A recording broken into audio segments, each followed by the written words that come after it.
Michael Anton's piece where he talks about how the Democrats are already calling for a street fight. Quote, not a legal one. Get ready. Toughen up. Get ready. You're already there. You're as tough as you need to be. You got it in you. We all do. Get ready. Well, what happens, ladies and gentlemen, if this case, the election, we have a hanging Chad's Bush v. Gore disaster, and just like in 2000, Bush versus Gore, this goes to the Supreme Court and we have to decide what these deadlines are. Well, Dan, they're in the Constitution. They've been written up legally by statute. Yeah, ladies and gentlemen, we've seen those be ignored, just like they were in Pennsylvania, where the deadline for ballot counting in Pennsylvania was written into the law and the judge ignored it. That just happened. So I'll take a hard pass on the fact that we're relying on judges. I'm just saying, do we have some legal avenue? Yeah, you say, well, maybe it'll go to the Supreme Court. The Supreme Court will decide, and they'll say, hey, we're stopping this counting. This is ridiculous. These are not legitimate ballots. Well, what happens if it's 4-4? Well, Anton brings that up in his piece today. He says, this argument's not original, but it bears repeating. Democrats have assured the American people that unless Joe Biden wins in a landslide, they will litigate the living hell out of the 2020 election. You're damn right they will. One likely outcome, given the potentially huge number of lawsuits and the slow and cumbersome nature of the legal process, is that in order to have a president by January 21st, the Supreme Court will need to intervene as it did in December of 2000, like I just said. Listen to this, folks. Pay close attention.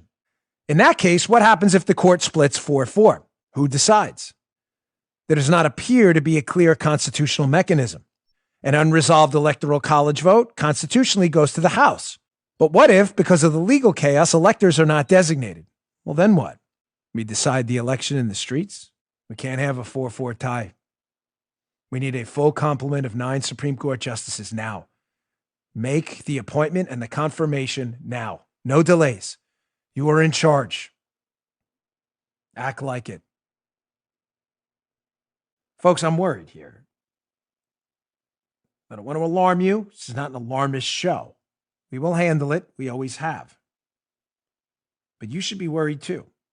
Let's say states start rewriting their election laws like a Pennsylvania judge did, a politician pretending to be a judge. There's Pennsylvania courts where they rewrote Pennsylvania election law and said, no, you can count ballots after the election. Yeah, but that's not what Pennsylvania law says. We're rewriting the law.